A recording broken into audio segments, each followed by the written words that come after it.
አሁንም እነግራችሁን ነገር አባቴ ሁሌም ቢሆን ይነግረኝ ነበር። ምናልባትም በህይወት ቆይቶ ይሄን ነገር ቢነግራችሁ ደስ ይለኝ ነበር። አሁን ግን እሱ ከኛ ጋር በህይወት ስለሌለ ምናልባትም እኔ ልጁ እሱን ተክቼ አሁን መናገር ያለብኝን ነገር እነግራችኋለሁ። የወደፊት ህይወታችሁ ላይ ጥሩ ኢንቨስትመንትን ከፈለጋችሁ አሁን ከሚከፈላችሁ በላይ ስሩ ይል ነበር። በተቀጠራችሁበት ቦታ ደሞዛችሁ ምንም ይሁን ከደሞዛችሁ በላይ ልትለፉና ልትሰሩ ይገባሉ። መልካም እድልን ወደ ህይወታችሁ የምታመጡት በዛ መንገድ ነው። አሁን ብዙ ተቀጣሪ ሰዎች ይሄንን ነገር ስነግራቸው ላይ ስማሙ ይችላሉ። ነገር ግን አባቴ ሁሌም የሚያስታውሰኝ ነገር ስለነበረ ነው። እነዚህ ተግባሮቻችሁ ናቸው እንግዲህ ወደፊት ጥሩ የሚባል ህይወት እንድታገኙ የሚረዳችሁ። አባቴ በጣም ልዩ ሰው ነበር። አንዳንዴ ፈገግ የሚያስብሉ ነገር ግን ጠቃሚ ነገሮችን ይነግረኛል። ጣሪያችሁ የሚያፈስ ከሆነ በዝናብ ጣሪያችሁን ልትሰሩት አትችሉም። ፀሐይ ከሆነ ደግሞ ጣሪያችሁን መስራት የለባችሁም ይላል። አንዳንድ ጊዜ ስለሱ ሳስብ ቁጭ ብዬ ለብቻዬ ፈገግ የምልባቸው ጊዜያቶች አሉ። በቃ ብዙ ነገሮችን ያስተማረኝ ሰው ነው። አሁን ወደ ቁም ነገሩ ስንመለስ በየቀኑ የምታደርጉትን ነገር ተግባራችሁን የቀን ውሏችሁን ልትገመገሙ ይገባል። ምናልባትም የአንድ ድርጅት ዋና ስራ አስኪያጅ ሆናችኋል ወይንም ደግሞ ዛ ድርጅት ውስጥ ተቀጣሪ ብቻ ናችሁ። ከመስሪያ ቤትም ውጪ ደግሞ በቤተሰባችሁ ውስጥ አንድ አባል ሆናችኋል። ብዙ ራሳችሁን የምትገመገሙበት መንገድ አለ። ያንን መንገድ መፈለግ ብቻ ነው የሚያስፈልጋችሁ። ምናልባትም ወላጅ ከሆናችሁ ይሄንን ተረዱኝ ይሆናል። ልጆቻችሁን ተቆጥታችሁ ገርፋችሁ ወይንም ደግሞ ስነ ምግባር አስተምራችሁ ከሆነ በቀናችሁ መጨረሻ ላይ መለስ ብላችሁ ልጄን እንዴት ነው ያናገርኩት? በጣም ተጫንኩት ወይ? ቁጣ ብቻ ነው ወይስ ቁጣ ውስጥ ፍቅር አለ? እነዚህን ሁሉ ነገሮች ልታውቁ ይገባል። ለሁሉም ጥያቄዎች መልስ ይኖራችኋል ወይንም ደግሞ መልሱን ታገኛላችሁ እያልኩ ሳይሆን መልስ ብታጡ እንኳን ቢያንስ እገዛን መጠየቅ አለባችሁ። ጸሎት ለዚህ ነው የሚጠቅማችሁ። እንግዲህ ሁሌም ቢሆን አግዘኝ እርዳኝ ማለት ትችላላችሁ። አቅማችሁ የፈቀደውን ነገር እንዳለ በአቅማችሁ ታደርጉና ቀሪውን ለፈጣሪ ማስረከብን እየለመዳችሁ ትመጣላችሁ። በጣም ጥሩ ልምድ ነው ብዬ የማስበው ጧት ከመውጣታችሁ በፊት አፌን አንደበቴን አንተ ምራው ብላችሁ መውጣት ነው። ፈጣሪ እንዲያግዛችሁ። ከባልንጀሮቻችሁ ጋር እንዳትጣሉ፣ በፍቅር ስሜት ውስጥ አንድ ላይ ተላምዳችሁ እንድትመጡ የሚያደርጋችሁ ነገር እንዳለ አርጋችሁ መውጣት መቻል አለባችሁ።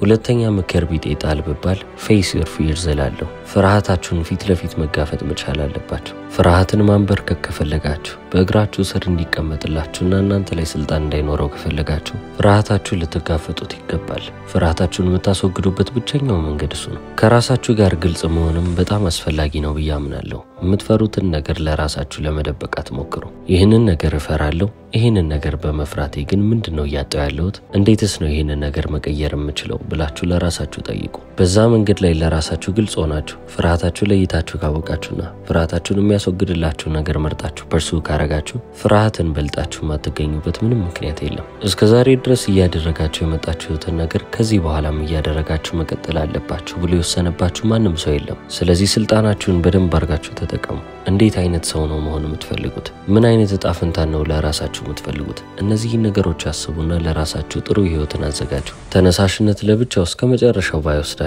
አስፈላጊ መሆኑን ግን መገንዘብ መቻል ይኖርባችኋል።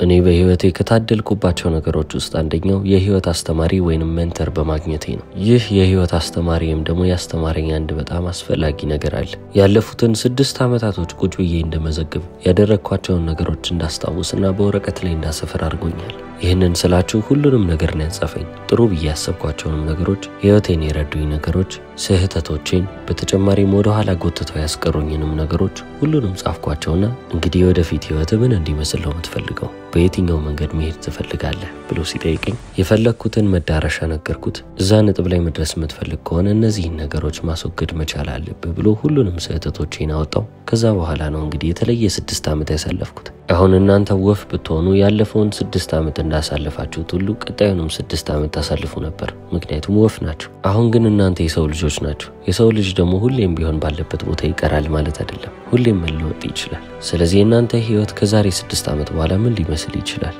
ይሄንን እስቲ ያስቡ።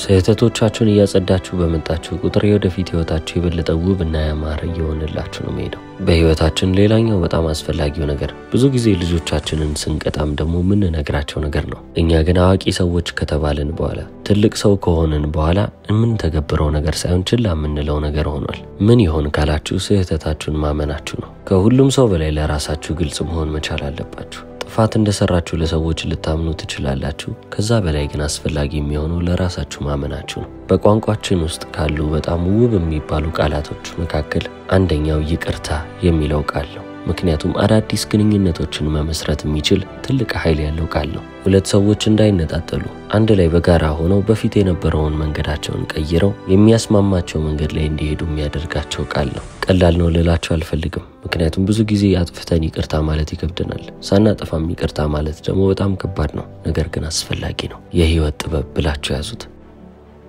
ከምንም ነገር በላይ ራሳችሁን አትፎግሩ እላለሁ። ራሳችሁን ለማታለል አትሞክሩ።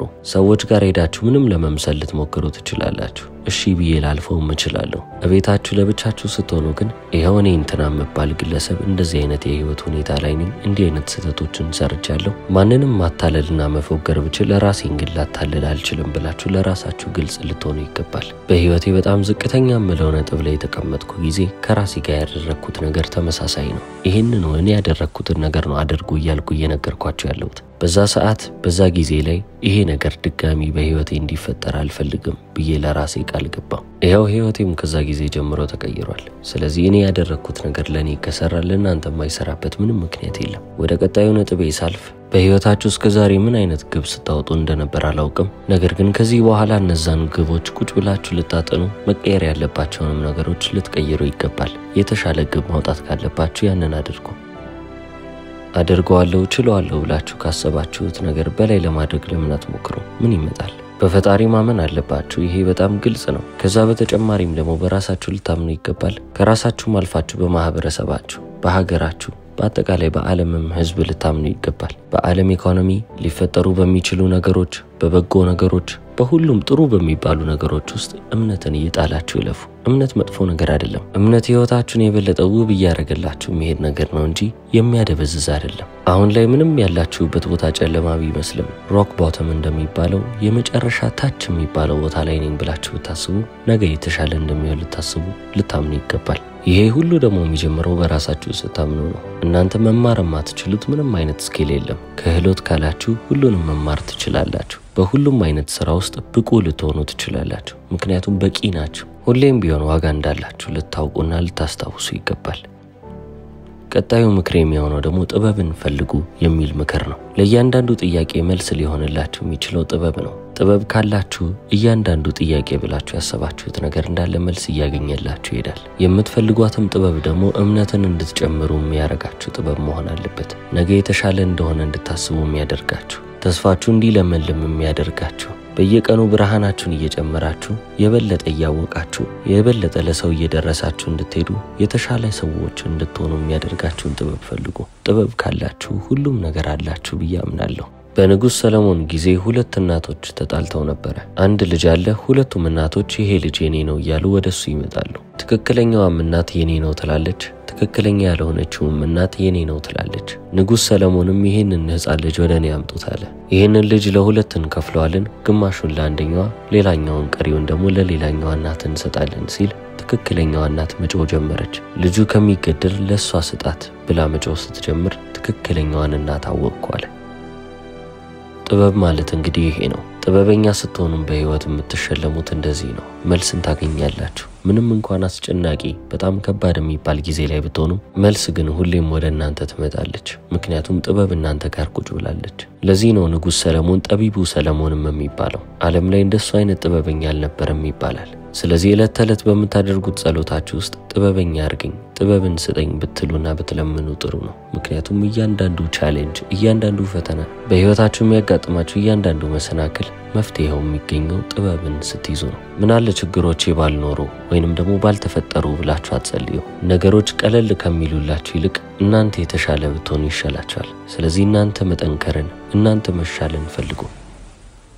ጊዜ ጋር ደግሞ ልመጣ ነው። ጊዜን እንግዲህ ሁላችንም እናውቃለን። ጊዜ ጌታ ነው የሚባልበት ዓለም ላይ ነን። ሁሉም ሰው አንሊሚትድ የሚባል ጊዜ የለውም። ጊዜ ያልቃል። ፋይናይት የተባለ ሪሶርስ ነው፣ የሚያልቅ ሀብት ነው። እኛ ግን እንደሚያልቅ አድርገን እየተመለከትነው ስላልሆነ አንድ ሰው ቆም ብሎ ከዚህ በኋላ ምን ያህል ጊዜ ነው መኖር የምችለው ብሎ ሊያስብ ይገባል። እኔ ሴሚናሮችን ስሰጥ ወይንም ደግሞ ትምህርቶችን ስሰጥ ከዚህ በኋላ ስንት ሴሚናሮችንና ትምህርቶችን ነው መስጠት የምችለው እያስባለሁ። በጣም ጥቂት እንደሆነ ስለሚገባኝ ያለኝን አቅም እንዳለ አውጥቼ እዚህ ሴሚናር ላይ ያደርጋለሁ። አንዳንድ ሰው በጣም የሚሸወደው ለዚህ ነው። ገና 20 ዓመት ይቀረኛል ብሎ ያስባል። ጊዜውን ማን ሰጠው? ማን እንዲተማመን አረጋው? 20 ጊዜ ተጨማሪ እድል አግኝቶ 20 ዓመት ላይ ኖር ይችላል። ስለዚህ ሁሌም ቢሆን ገና ነው ጊዜ አለኝ ብላችሁ ልታስቡ አይገባም። መቼ እንደምትሞቱ ማንም አያውቅም። በአመት አንድ ጊዜ የምታደርጉት የሆነ ልማድ ቢኖራችሁ ከዚህ በኋላ 20 ዓመት አለኝ ብላችሁ ከምታስቡ ይህንን ነገር ከዚህ በኋላ 20 ጊዜ ብቻ ነው ላደርግ የምችለው ብላችሁ ስታመጡት ምን ያህል ትንሽ እንደሆነ ታውቃላችሁ። አመት በዓል ሲመጣ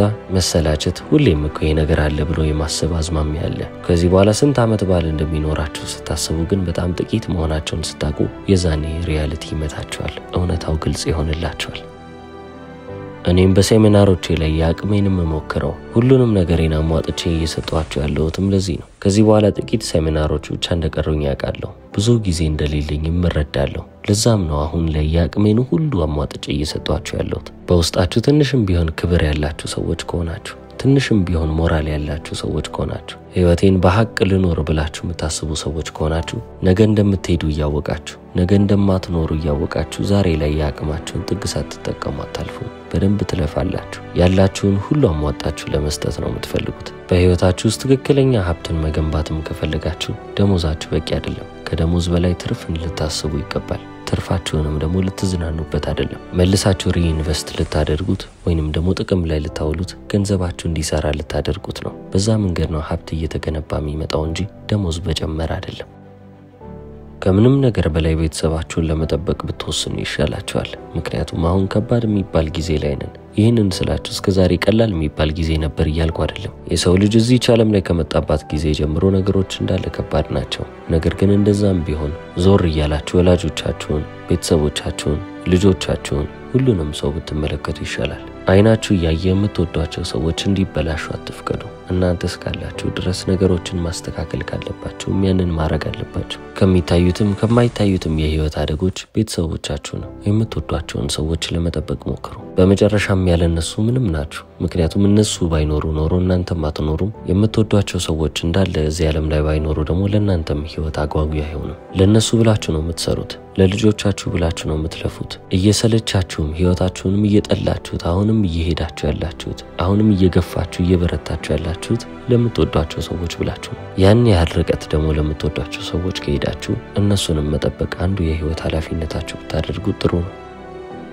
ሁሌም የምለው ነገር አለ፣ live an intense life። ኢንቴንሲቲ የሚባለው ነገር በጣም ያስፈልጋል። የምታደርጉትን ማንኛውንም ነገር እስከዛሬ አድርጋችሁ ከምታውቁት በላይ ለማድረግ ሞክሩ። ሁሉን ነገራችሁን እስቲ ያሳልፋችሁ ስጡ። ለምትሰሩት ነገር፣ ለምታደርጉት ነገር፣ እጃችሁ ለገባበት ለማንኛውም ነገር ነፍሳችሁን አሳልፋችሁ የምትሰጡ መሆን አለባችሁ። ሙሉ ማንነታችሁን እዛ ነገር ላይ አውጡት። ጠንካራ ብትሆኑም ከዚህ በላይ መጠንከር ትችላላችሁ። ጥበበኛ ብትሆኑም ከዚህ በላይ ጥበብን ማግኘት ትችላላችሁ። መቼም ቢሆን ማብቂያ ነጥብ የለውም። ሁሌም የተሻላችሁ ነው። በምትሰሩት ስራ ውስጥ እንዳለ የምትችሉትን ነገር እንዳለ ያበረከታችሁ ለዓለም ብዙ ግኝቶችን እየተዋችሁላችሁ ለፉ። ምክንያቱም እናንተ እንደ አንድ ግለሰብ ማድረግ የምትችሉት በጣም ትልቁና ምርጡ ነገር እሱ ስለሆነ። ስለዚህ ካወራን አይቀር ቦታ መፈለግ ስለሚባለውም ነገር ደግሞ በደንብ ልናወራ ይገባል። በህይወታችሁ ውስጥ የቱ ጋር ነው እናንተ የተሻለ ልታገለግሉ የምትችሉት? የቱ ጋር ነው እናንተ የምትጠቅሙት? እናንተ የቱ ጋር ስትሆኑ ነው ዓለም ከእናንተ የተሻሉ ነገሮችን የምትወስደው? አንዳንድ ሰዎች አሉ አሁንም አልፈልገው ስራ ላይ ነው ያለሁት፣ ለዚህ ነው ያቅሜን ሙሉ እየሰራው ያልሆነው፣ ለዚህ ነው እስከ አቅሜ ጥግ ድረስ እየተጠቀምኩ ያልሆነው ብለው ያስባሉ።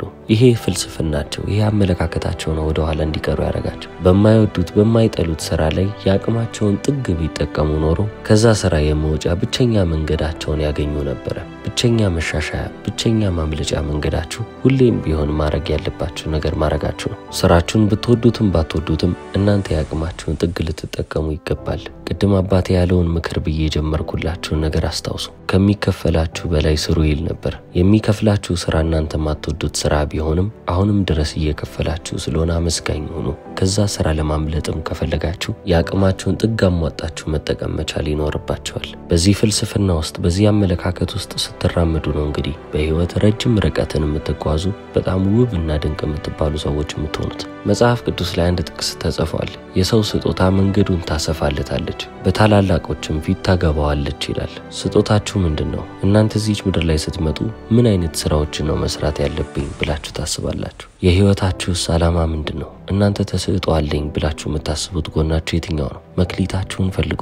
ከሁሉም ሰው ሐቀኝነትን ከመጠበቃችሁ በፊት እናንተ መጀመሪያ ሐቀኛ መሆናችሁን እዩ። ራሳችሁን መጀመሪያ ጠይቁ። ሐቀኛ ስትሆኑ፣ ለራሳችሁና ለቃላችሁ ተገዢ ስትሆኑ፣ ሰዎችም የእናንተን ባህሪ የሚያንጸባርቁ ይሆኑላችኋል። የምታገኟቸውም ሰዎች ልክ እንደናንተው አይነት ሰዎች ይሆናሉ። ሰዎች ያንን ነገር እንዲሆኑላችሁ ከመጠየቅ ይልቅ መጀመሪያ ያንን ነገር ሆናችሁ ተገኙ። ሰዎች ይከተላሉ፣ ይመስላሉ፣ የእናንተን ባህሪ እየወረሱ ይሄዳሉ። አሜሪካን ሞቲቬሽናል ስፒከርና ኦተር ጂም ሮን። እስከ መጨረሻው ስለተከታተላችሁኝ አመሰግናለሁ። ቻው።